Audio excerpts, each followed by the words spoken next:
Voilà, Cédrico qui nous a fait en tous les cas l'amitié d'ouvrir cet après-midi. Il a rappelé un petit peu les enjeux qui ont été partagés, évoqués durant toute la matinée.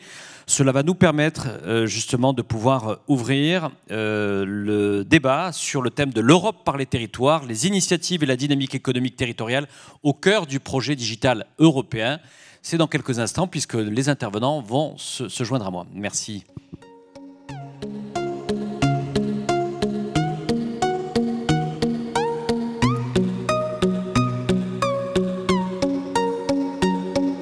Étienne Dugas, vous pouvez venir. Voilà. Antoine Troesch est avec nous. Super. Prenez place. Franck Margueil, là. Ah, Franck.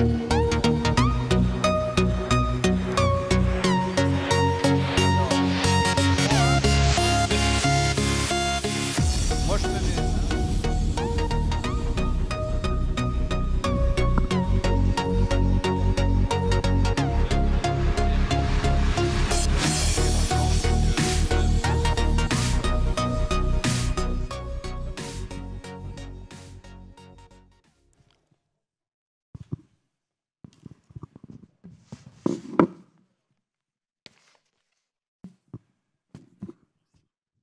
On est à l'antenne ? On est en l'antenne. Parfait. Retour ici donc avec ce débat sur l'Europe par l'inclusion des territoires avec nos intervenants. Je voudrais savoir si, puisque nous allons démarrer par le président de la métropole de Montpellier, le maire de Montpellier, est-ce que Mickaël Delafosse est avec nous ? Oui, bonjour. Monsieur le maire, très heureux de vous accueillir ici à l'IDAT. Vous savez que Montpellier a une place privilégiée dans ce grand think tank européen sur les questions, bien sûr, numériques et bien entendu aussi des télécommunications. J'allais dire tout d'abord, vous êtes le nouveau maire, vous êtes le nouveau visage de la métropole de Montpellier. Il y a à peine quelques mois, la Tribune avait fait des sondages sur les élections municipales à Montpellier et il vous donnait à chaque fois en tête. Donc finalement, on sait bien que les sondages de la Tribune... Les sondages, il y a un an, ils me donnaient aucune chance de gagner. C'est à la fin, la dernière semaine avant le deuxième tour, qu'ils ont dit que je pouvais gagner. Jamais suivre les sondages. Voilà, comment être remis en place. Ces convictions, les chefs d'entreprise qui sont là, je crois, partagent ce point de vue. Enfin, en tout cas, le sondage, là où on est bien d'accord, monsieur le maire, c'est que le dernier sondage vous donnait en tous les cas vainqueur, et c'était celui de la Tribune, mais c'était 15 jours avant le premier tour. Mais vous avez raison, il y a un an, le jeu était différent, et enfin, c'est un autre débat. Merci en tous les cas de nous consacrer de votre temps. Vous êtes le président donc, de la métropole de Montpellier, élu sur l'idée aussi peut-être qu'il fallait un maire qui apaise en démarrant ce nouveau mandat. Ma première question, on a vu depuis ce matin beaucoup de sujets autour de cette question finalement de l'acceptabilité, qui est un enjeu majeur quand on est élu local, parce que bien entendu la question du numérique, du monde numérique est un enjeu important pour la compétitivité des territoires, mais elle ne peut pas se faire sans l'adhésion des citoyens et de la population.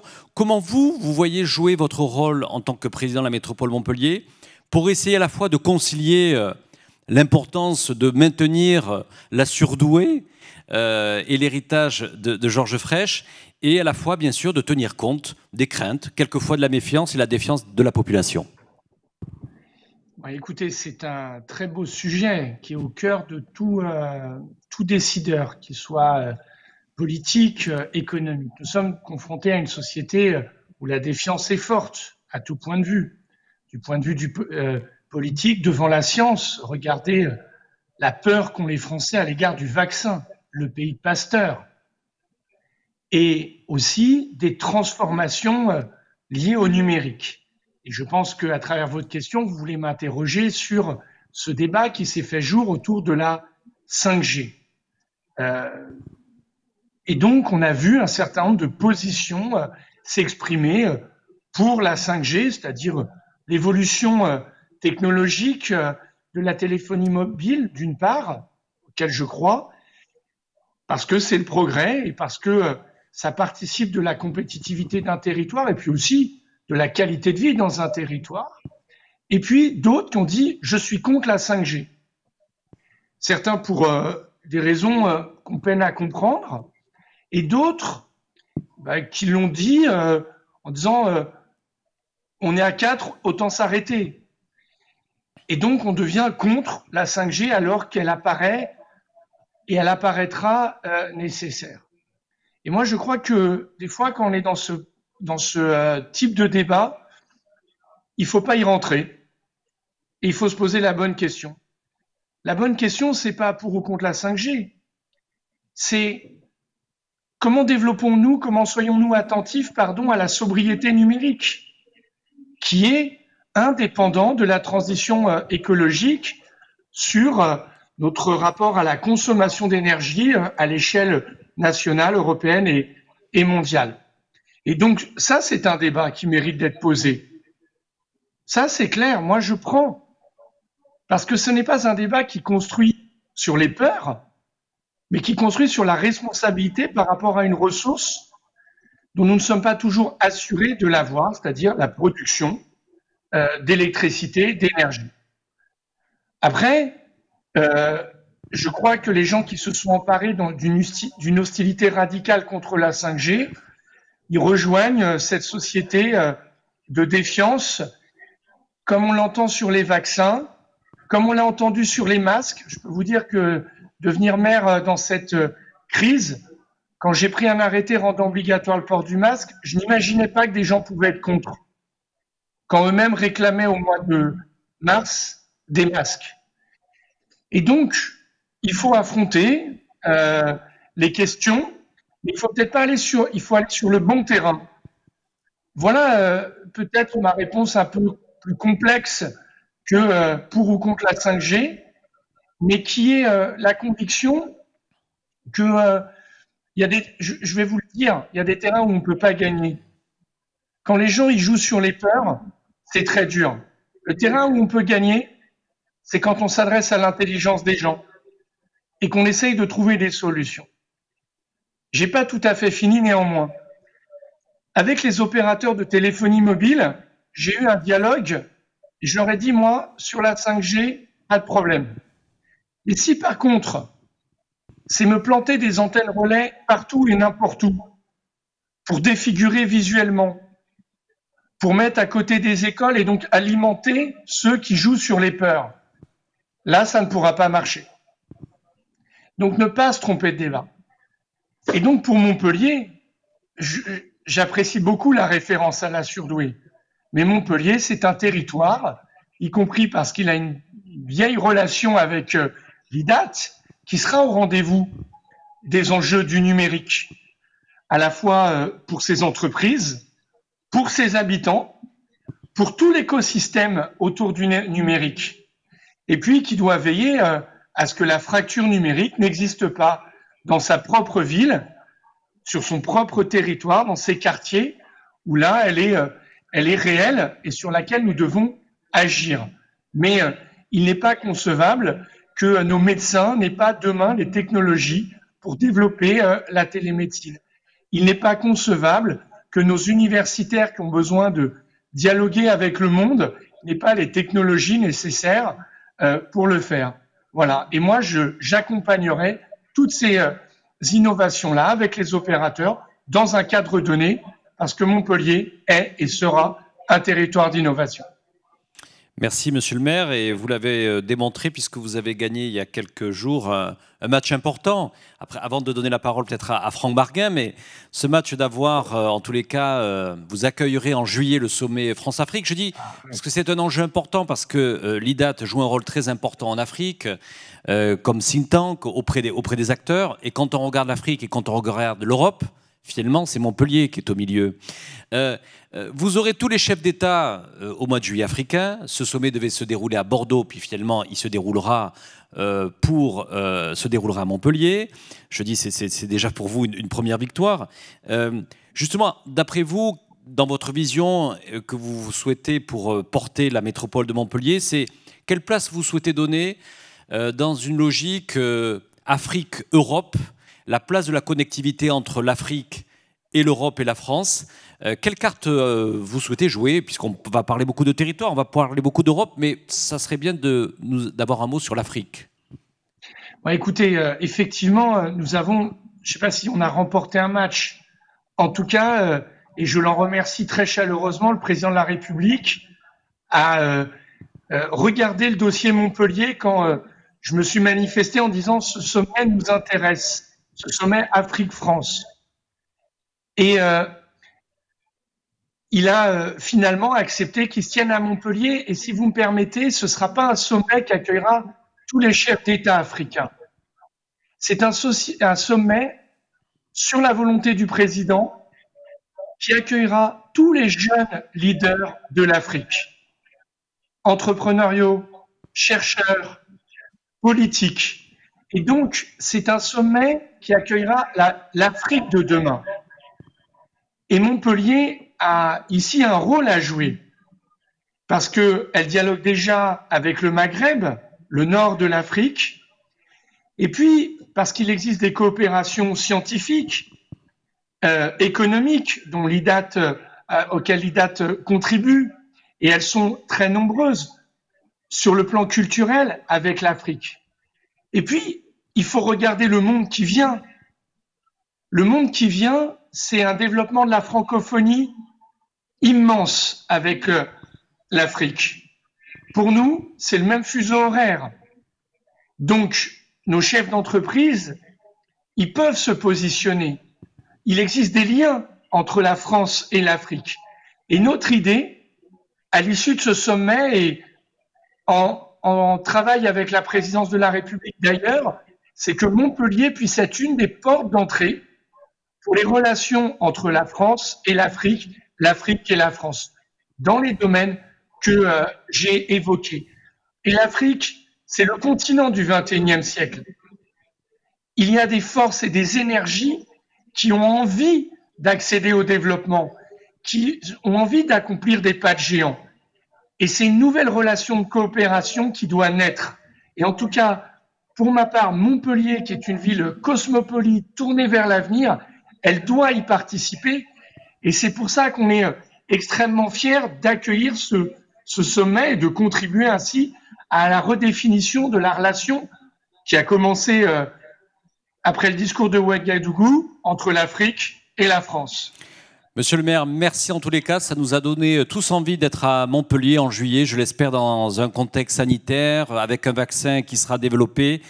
Merci en tous les cas d'avoir pu intervenir dans ce démarrage de table ronde sur la place justement des territoires. Merci, je vous dis à très bientôt, monsieur le maire. Merci à tous et à très bientôt, et l'IDAT à Montpellier aussi. Merci, merci à vous. Franck Marguin, voilà, on va remonter, on va quitter l'Occitanie pour l'Île-de-France. L'Île-de-France, c'est une belle région aussi. Absolument. Vous êtes le président de Choose Paris Région. Ma question, et je trouvais que c'était au bon moment de cette journée, on a eu beaucoup les opérateurs, les industriels qui sont intervenus ce matin. Tout ceci, finalement, et c'est aussi le rôle de l'IDAT, c'est-à-dire qu'on ne peut pas imaginer un monde digital en n'essayant pas de rassembler et de réconcilier à la fois celles et ceux qui peuvent quelquefois être méfiants des usages, méfiants de la 5G. Franck Marguin, vous êtes d'abord un élu au suffrage universel. Quel est votre rapport justement sur la question de l'acceptabilité qui est quand même centrale aujourd'hui sur la confiance que l'on peut développer dans le projet numérique et notamment en Île-de-France? Alors, tout d'abord, il faut bien comprendre que dans l'acceptabilité, vous avez deux grands types de populations, particulièrement en Île-de-France. En Île-de-France, vous avez l'ensemble de la communauté étudiante, l'ensemble de la communauté des lycéens, l'ensemble de la communauté des chercheurs, du monde de l'entreprise qui sont très favorables et qui veulent pousser la 5G et qui veulent pousser la transition numérique. Et puis vous avez, comme moi, quand je suis élu, je fais campagne électorale et je parle aux citoyens. Et les citoyens viennent nous aborder en nous disant « mais c'est pas possible, mes enfants vont avoir telle maladie, mes parents telle autre chose, et puis vous comprenez c'est dangereux, et puis à quoi ça sert ?» Et donc on s'aperçoit qu'on est au cœur d'une dichotomie assez forte et assez violente. Parce que ceux qui sont pour la transition numérique, pour la 5G, sont vraiment pour, et ceux qui sont contre sont vraiment très contre. Et donc, nous, élus, on a effectivement cette obligation de rassembler. Alors, nous avons beaucoup consulté, et on s'aperçoit 2 ou 3 choses qui sont importantes à comprendre. Tout d'abord, la 5G, c'est avant tout le monde de l'entreprise qui va y être intéressé au départ, et donc les citoyens qui sont contre ne voient pas l'intérêt qu'ils auront de la 5G. Et notre travail de politique, c'est de montrer aux citoyens quel intérêt, quel service ils vont bénéficier si les entreprises s'accaparent de la 5G. Et donc, on a un travail de pédagogie qui est extrêmement fort et qui est extrêmement regardé. J'en veux pour preuve, encore maintenant, en tant qu'élus, nous passons le plus de temps à négocier avec les opérateurs un changement d'antenne, parce qu'ils ont des demandes, nous avons des demandes des concitoyens qui envahissent les halls de mairie pour faire changer les antennes. Donc, on n'a encore pas réussi, pour l'instant, à rassurer. Moi, je pense qu'il y a 2 ou 3 phénomènes extrêmement importants pour réussir ce challenge. Tout d'abord, il faut regarder devant et expliquer aux gens qui ont peur, et qui ont peur vraiment de manière réelle, que leurs enfants, leurs petits-enfants vont bénéficier de la 5G, parce qu'ils vont être au cœur d'un monde qui va apporter des services dans la médecine, dans l'industrie, dans la communication, dans le marketing, enfin, tous les jobs, toute l'économie va être impactée. Donc, c'est un peu, moi, je me rappelle quand j'étais jeune marié, on avait une quantité de parents qui étaient contre la télé. On disait, oui, effectivement, c'est bien comme ça pour nos enfants, ils seront pas... Oui, mais enfin, l'idée, c'est quand même d'élever vos enfants avec la télé. Et c'est bien plus difficile en tant que parent de mesurer le temps de télé que de ne pas l'avoir du tout. Et moi, c'est ce que nous avons à faire en tant qu'élus. C'est pas la 5G qui va être compliquée, la 5G ne va pas les rendre malades, c'est la quantité de communication, d'objets numériques, de consommation numérique que vont faire leurs enfants qui est à prendre en compte. Et en cela, nous avons un débat devant nous qui est un débat de société où il faut accompagner les familles, accompagner les citoyens sur que fait-on du numérique. Et non pas toujours leur dire « Oh, mais si vous n'avez pas le numérique, la région sera en retard. Oh, si vous n'avez pas le numérique, la France est en retard. » Et regardez ce qui s'est passé pour le Brexit. On a tellement dit aux Anglais « Si vous votez pas pour rester en Europe, ça sera la catastrophe » qu'ils n'ont pas voté pour rester en Europe. Donc, moi, je pense qu'il ne faut pas gouverner par la peur. Il faut au contraire, nous, politiques, et d'ailleurs, c'est toute la politique que nous menons en région Île-de-France, on va y venir, sur un accompagnement positif. On est porteur d'espoir. On est porteur d'idées. On est porteur de création de valeur. Et cette création de valeur, cet espoir, il doit être expliqué. Et c'est là, à mon avis, où nous pourrons rassembler. On a une demande, et j'entendais le maire de Montpellier le dire, on a une demande pour le numérique. Il y a une demande. Il y a des gens qui veulent développer chez eux. Je le vois par exemple, ce que nous avons fait en Île-de-France, nous avons équipé tous les lycéens d'ordinateurs pour à la fois diminuer le poids du livre et éviter la fracture scolaire. Et quelquefois, c'était une première fois, on rentrait dans les familles, c'est-à-dire mais absolument, c'est ce que j'allais dire. Et on a vu là, à ce moment-là, qu'il y avait aussi 2 mondes. Il y avait le monde des parents qui avaient de l'informatique chez eux, qui avaient accès à un certain nombre, une certaine culture numérique et digitale. Et vous avez des familles, mais pas 2 ou 3, c'est une très grande proportion de familles qui n'avaient jamais eu accès au digital. Donc rien que, si vous voulez, cette action massive, parce que c'est quand même 300 000 ordinateurs qu'on a distribués, cette action massive permet, par des faits, des actes, d'associer. Et moi, je le vois aujourd'hui maintenant, j'étais encore dans un conseil d'administration de lycée hier, eh bien, les parents d'élèves qui étaient là disaient « Ah bah oui, c'est formidable, ah bah oui, on comprend. » Enfin, et soudainement, si vous voulez, des gens qui étaient très contre deviennent très pour parce qu'ils se sont aperçus que leurs enfants n'étaient pas exclus. Voilà quelque chose de très, très, très concret. On va prendre la position d'Étienne Hugas. Je veux dire, depuis que vous avez créé l'Infranum en 2012, qui était sous une autre appellation, vous en avez connu des débats en France. On est un pays où il ne manque pas de débats, quelquefois des polémiques. Quand vous écoutez Mickaël Delafosse ou Franck Marien, vous dites finalement, c'est vrai qu'on parle beaucoup d'investissement, d'infrastructures. Est-ce que par moment, on n'est pas un peu dans un excès d'essayer de défendre en tous les cas cette question, par exemple, de la 5G par la peur, et non pas d'essayer de créer un peu plus l'adhésion, de faire preuve d'un peu plus de pédagogie, ce qu'explique Franck Marien à l'instant? Bonjour à tous. D'abord, merci à l'IDAT pour l'organisation de cet événement et surtout d'avoir associé Infranum sur cette table ronde. Alors, effectivement, l'inclusion du numérique est la question que vous posez et la question que tous les élus se posent à l'heure actuelle par rapport à ce débat sur la 5G. Alors nous, en tant qu'industriels, on est plus pragmatique, j'ai envie de dire. On regarde quels sont les usages que nous allons faire de cette 5G. Et là-dessus, il n'y a aucun débat. C'est-à-dire que nous sommes tous intimement convaincus en tant qu'industriels, je parle globalement et a fortiori industriels de la filière qui déploie ces infrastructures, que par définition, les usages seront positifs. Et il est évident que pour... je me mets à la place d'un élu, que je ne suis pas, même si j'ai un mandat, c'est d'abord le service aux citoyens qui compte. Et le seul moyen, et vous l'avez très bien dit tous les deux, le seul moyen, c'est d'éviter les peurs. Et c'est le débat sur les antennes relais. Et pour le coup, la plupart de mes membres vont déployer ces antennes relais. Et c'est une problématique très très forte. C'est-à-dire que vous devez faire accepter aux citoyens qui sont autour de l'antenne, mais vous devez faire accepter aux propriétaires, puisque vous les mettez généralement sur des toits, aux propriétaires de l'immeuble, la problématique liée à l'antenne. Et si vous ne faites pas partager l'ensemble des points positifs, et j'aime beaucoup l'exemple que vous avez pris avec la télé, parce que moi je suis peut-être un peu plus jeune que vous, mais mes parents, pas de télé. Et vous avez raison, c'est beaucoup plus simple, pas de télé, c'est plus simple. Alors que devoir mesurer le temps sur les écrans pose un problème.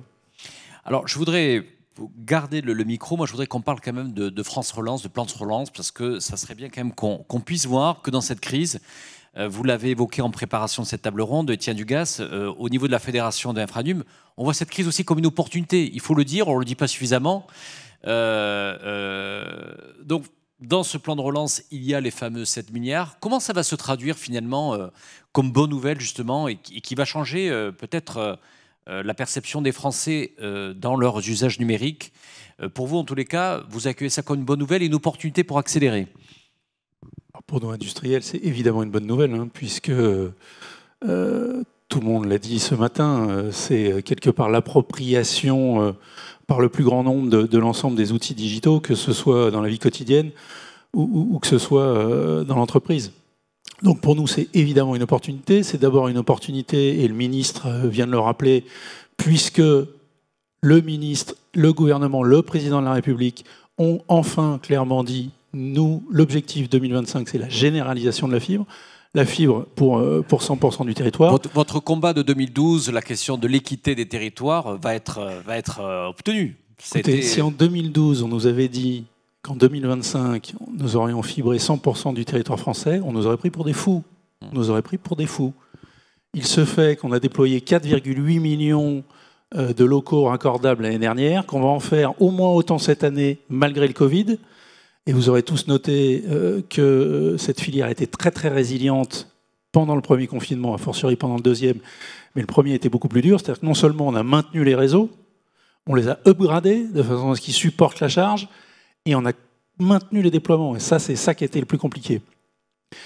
5 millions, grosso modo, Stéphane Richard l'a dit ce matin, ça a été répété par le ministre, hein, on est quand même premier en Europe en nombre de prises raccordables.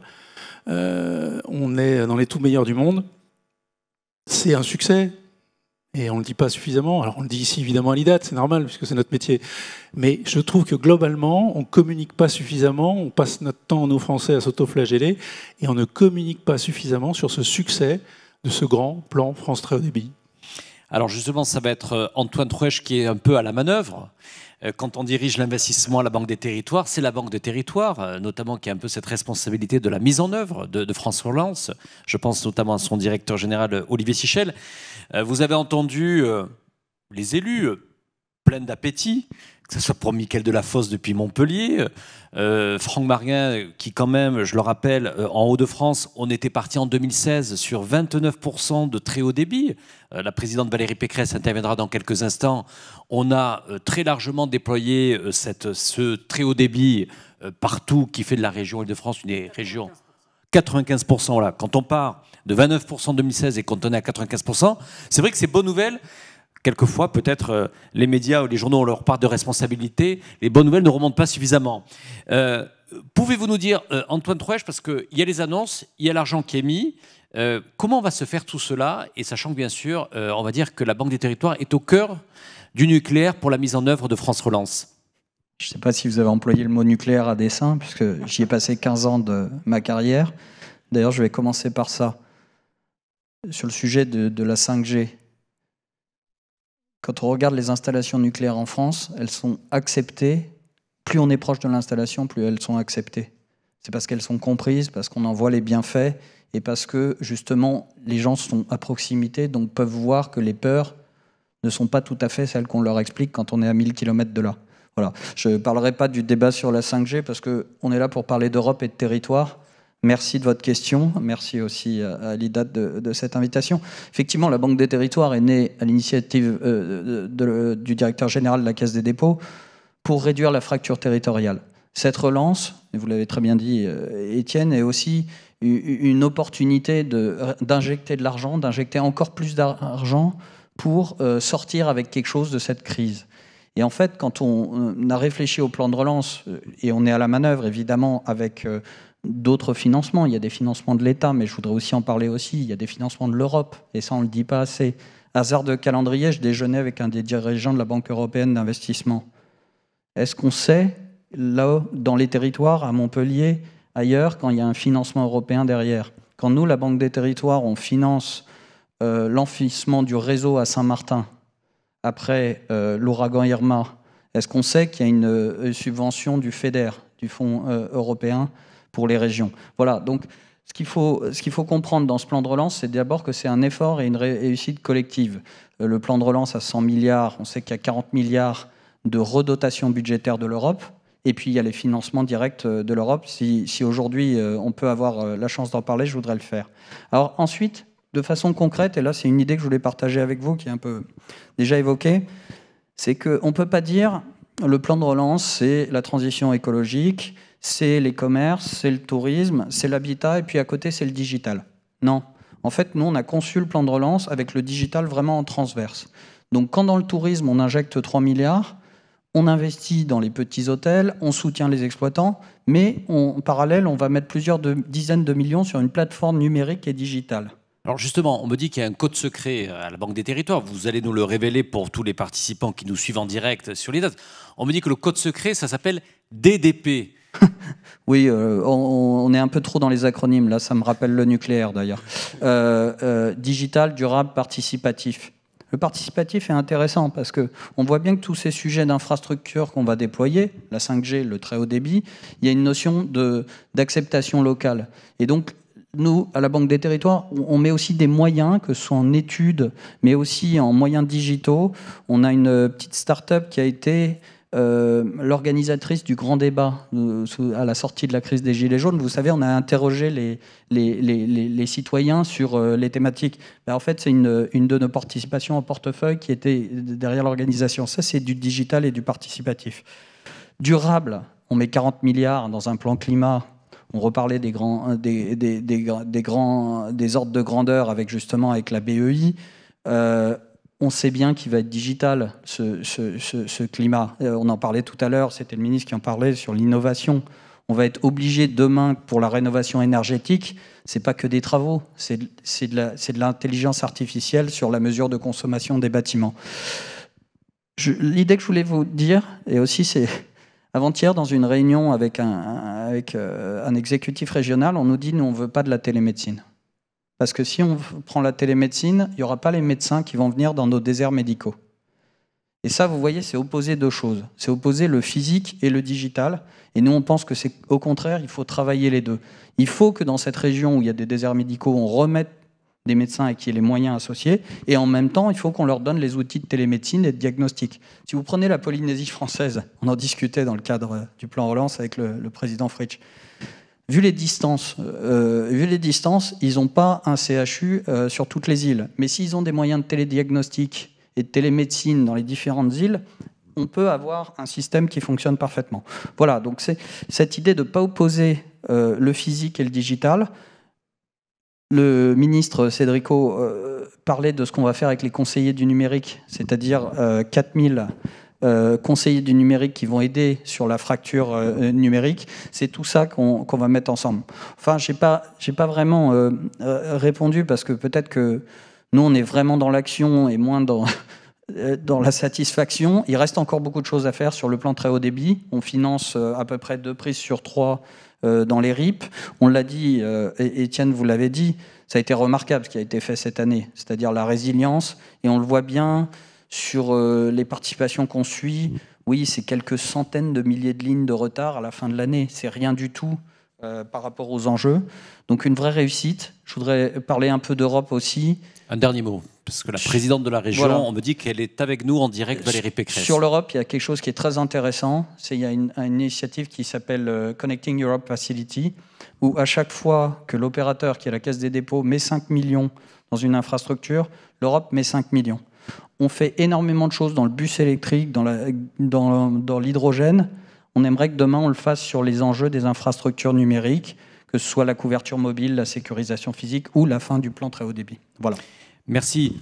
Un dernier mot, Franck Marguin, comme ça on va donner à l'heure la parole à la présidente de région, Valérie Pécresse, qui doit être avec nous. Et ravi de vous dire que l'acceptabilité, c'est quand même le secteur du numérique qui est aujourd'hui le premier créateur net d'emplois en Île-de-France, 90% en CDI, non délocalisables. Et ça, je pense que c'est ce qu'il faut expliquer aux familles. Et la deuxième chose que je voudrais vous dire, c'est sur le déploiement d'antennes, il va falloir aussi créer l'égalité. Si vous êtes un privé, vous avez une antenne, vous avez des fees, enfin un peu d'argent qui vient diminuer finalement les charges de copropriété.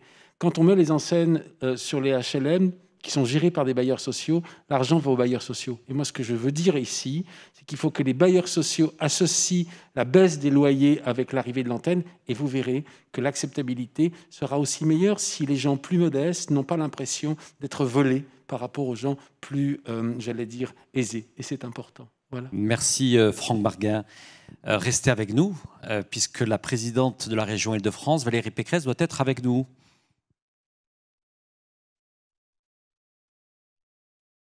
Est-ce que la présidente est avec nous?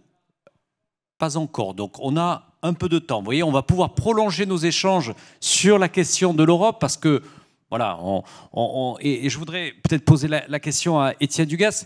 Sur l'Europe, finalement, vous l'avez dit, c'est une très bonne nouvelle. 7 milliards d'euros qui sont mis sur la table. Ça va quand même renforcer votre filière et tous vos adhérents. Je crois que vous avez près de 300 adhérents, pas loin, au niveau d'Infranum.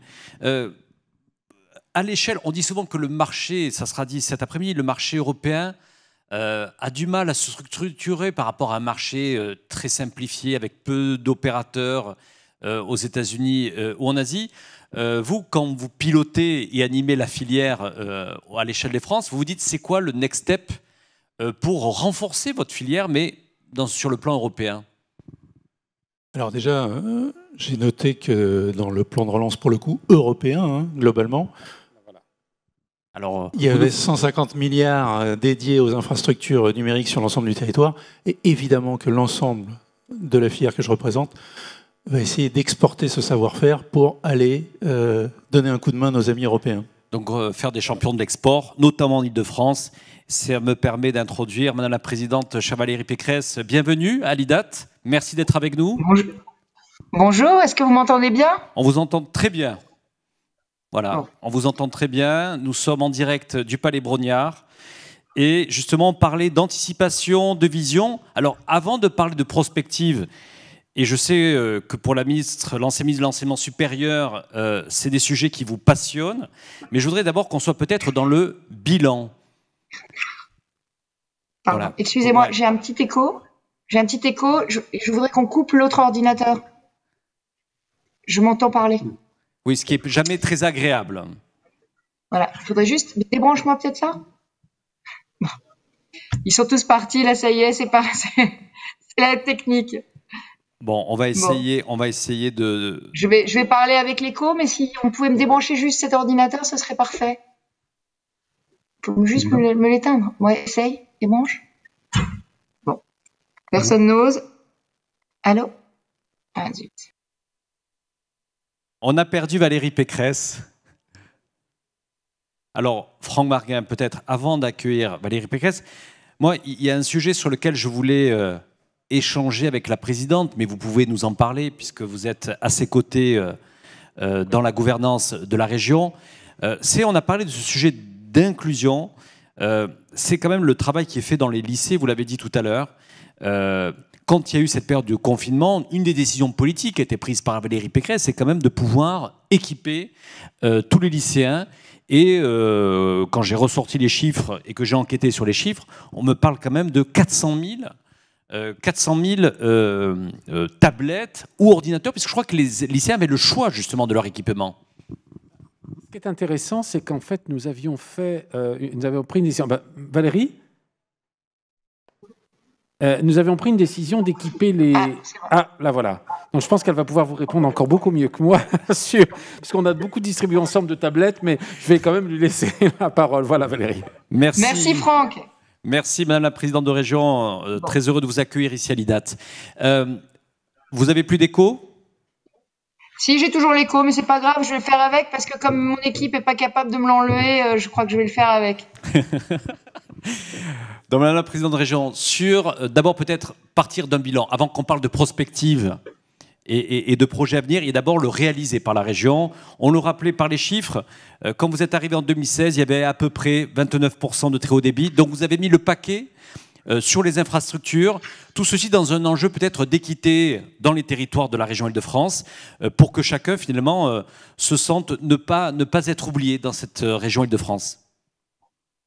Oui, absolument. Alors, avant de répondre à la question, je me permets de remercier François Barraud pour cette invitation et puis de saluer encore le travail indispensable de qualité que mène l'IDAT sous sa présidence et tout particulièrement un livre blanc dont j'ai fait mon livre de chevet, le livre blanc sur la souveraineté numérique en Europe, parce que je crois que sans souveraineté numérique, il n'y a pas de souveraineté tout court et quel que soit le sujet. Donc c'est pour ça, pour répondre à votre question, que la région a évidemment fait le choix d'accompagner la transformation numérique et en accélérant tous les investissements, parce que le choix du numérique, c'est le choix de l'innovation, c'est le choix de la recherche, c'est le choix de l'excellence de nos universités. Et vous le savez, l'Île-de-France, c'est 40% de la recherche française. Alors, qu'est-ce qu'on a fait En France, on dit souvent que c'est lourd, c'est bureaucratique, que ça va pas assez vite. Donc l'objectif, ça a été d'accélérer, de gagner du temps, de faire encore plus vite. Et l'idée, c'est d'abord de déployer les réseaux.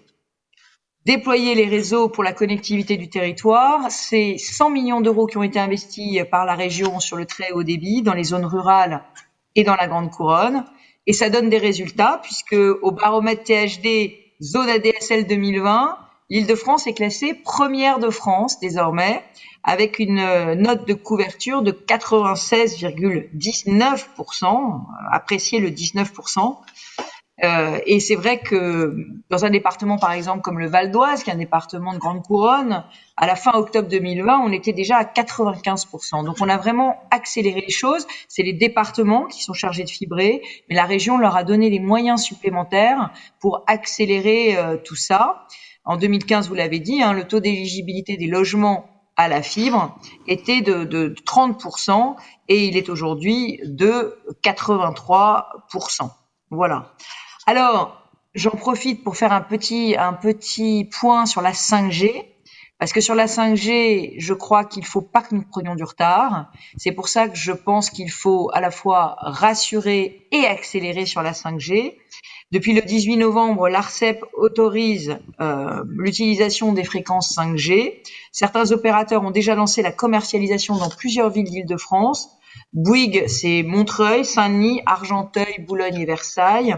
SFR, c'est 120 communes en France, dont 24 en Île-de-France dans les mois à venir.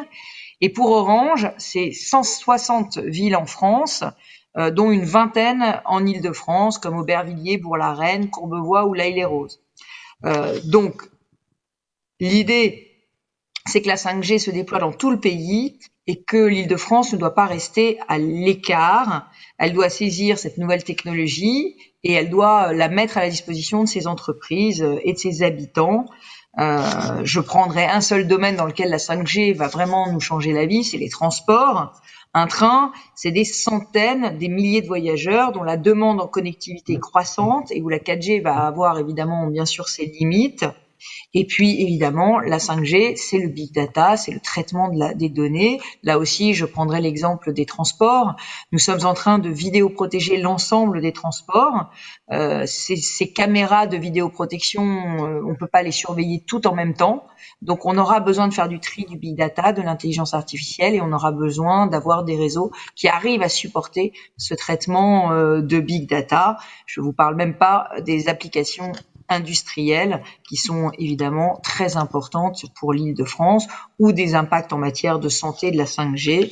Je crois que là-dessus, nous avons toute une série d'études qui permettent de rassurer les populations et il faut vraiment les populariser.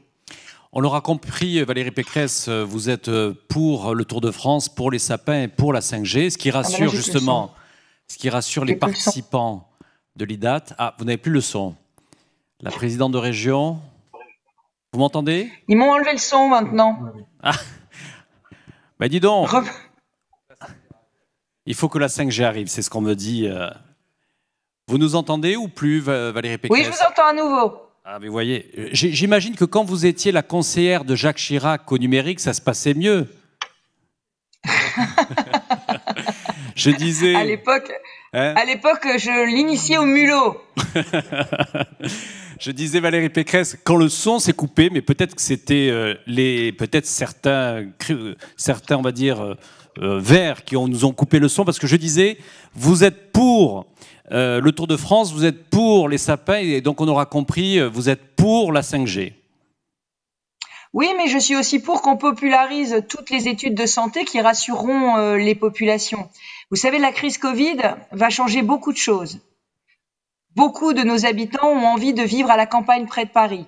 Beaucoup de nos habitants ont envie aussi de pouvoir télétravailler et de se déplacer le moins possible, de vivre dans un environnement plus vert.